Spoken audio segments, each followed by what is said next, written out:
And Coach, while we are waiting on questions, please take a moment to comment on your team as you enter the game against LSU. Right. Well, this is obviously become a big game for both programs. We have a lot of respect for LSU, their team, their players, their program. They played extremely well in the last few weeks. Their defense just gave up 13 points to a very good A&M team. They've been scoring over 30 points a game. Have a lot of good players, and our players have been really good about the practice and the preparation and doing what we need to do to try to prepare for the game. Obviously, this is always a difficult place to play, so but we're also looking forward to the challenge. So I'm feeling great, and I'll be evaluated by the medical staff on a daily basis, and I still fully expect to be able to coach this game on Saturday. First question is from Dennis Dodd of CBS Sports. Hey, Nick, I don't know if you noticed, but the CDC is recommending cutting quarantine time on contact tracing from 7 to 10 days down from 14. How much difference would that have made for you guys, and could it be a difference going forward? I think it's pretty significant difference. I think, everybody's felt from the beginning that, when you get quarantined and you may not even get sick, that, 14 days was, a pretty long time to be, quarantined. But we've always respected the science. I think now that there's more testing, maybe they have, more evidence of what really is safe for the players, relative to the quarantine time and the testing, the combination of the two of those things and sort of how it affects, the science. So, I'm no doctor, so I'm not trying to say it's right, wrong, or indifferent, but we do have a lot of respect for whatever this is. And obviously the people in the CDC certainly have all the information they need to make a good decision about what's safe. Great. Thank you. Next question is from James Ogletree of Tide 100.9. Morning, Coach. I wanted to ask you about your special teams. Who do you consider your kind of core special teams players, and what about a player makes him a good fit for special teams, an effective special teams player? Well, first of all, we try to get all of our players to buy into how important it is to learn how to play well on special teams. I always emphasize to the players, if you're on an NFL roster, which a lot of you want to be someday, unless you're the star player, you got to play on special teams, especially if you're a linebacker, a DB, a tight end, a running back, a receiver. So we really try to teach all of our players how to, be on teams. We have some guys like, Moody, Cajo, Brian Branch, DeMarco Helms. Those guys are on a lot of core special teams and, do, really, really well. But we have a lot of our starters who contribute. We'd like not for them to be on more than two that are really good teams players. Josh Jobe is a really good teams player. Jordan Banks is a really good teams player.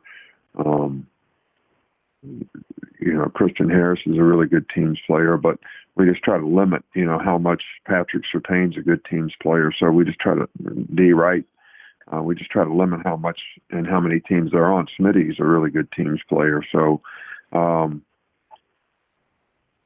I think it's a really, really important part of having a good team is to be really good on special teams. And our teams have been pretty good. And you always got to get good execution from the specialists to have really good teams. Next question is from Gene Fournette of the Florida Times-Union.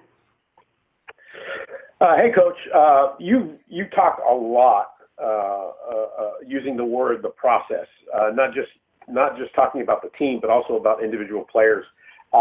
As it relates to Mac Jones, when you if you can remember back in the summer, I believe, of 2016, when you first offered him the scholarship, and you had suggested that it'd be a good idea for him to get to your camp the next day. This was before his senior year. And I got in the car, got there the next morning, and you've seen what he's done every step of the way. Does he kind of epitomize what you're talking about when you talk about the process? I think he does, because Mac has always been a guy that has,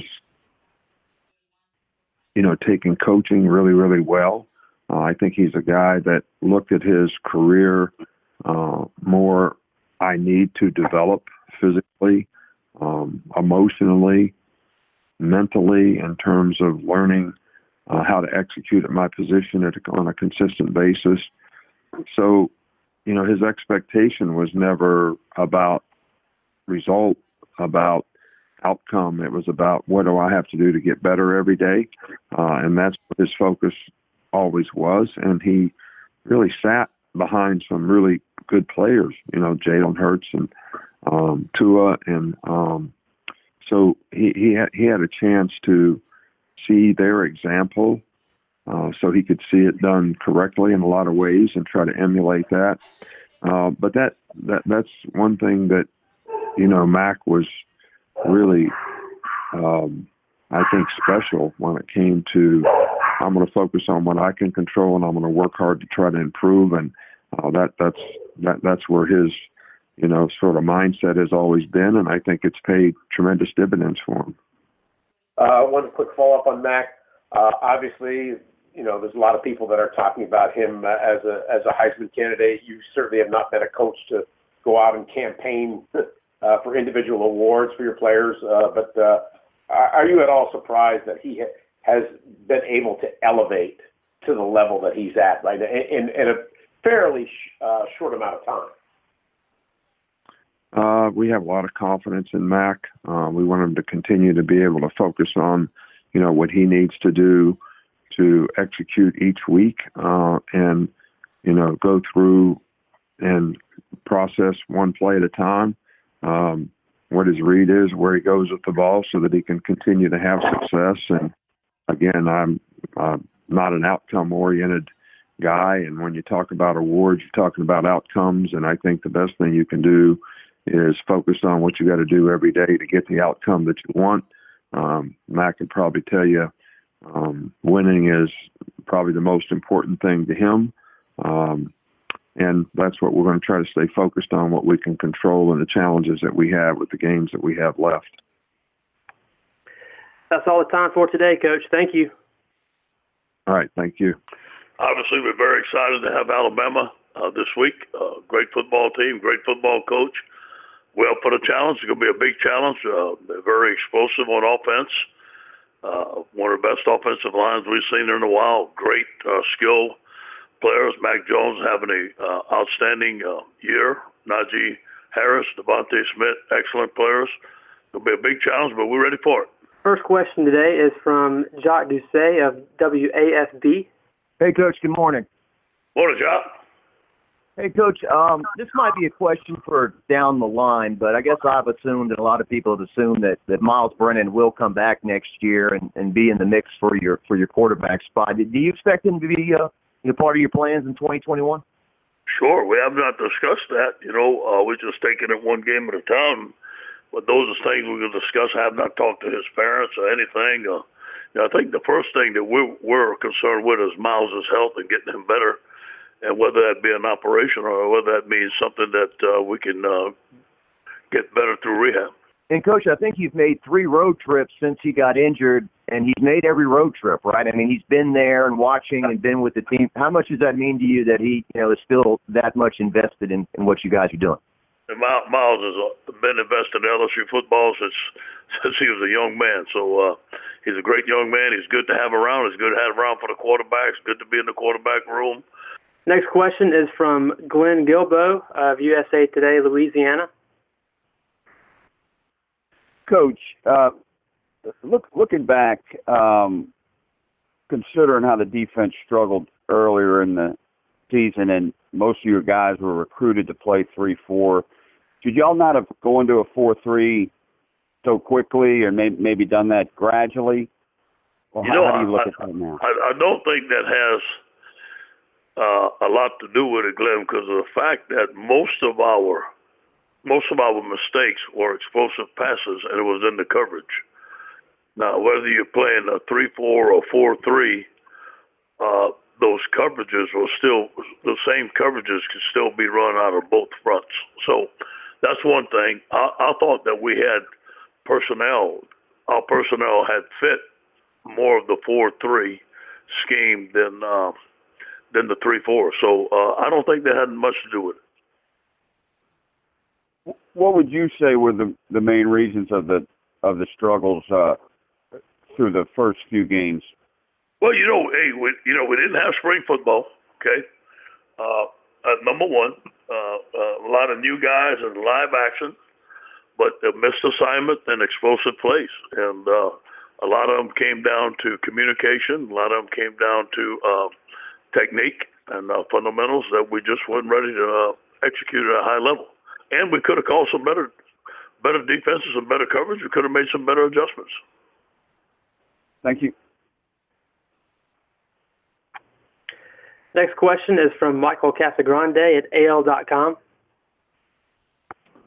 Yeah, Ed, I was just wondering, working on a story about some advanced analytics with offensive numbers. Just wondered, do you guys look at anything about stats, including available yard percentages, yards per play, those kinds of things? Yeah, we look at that stuff.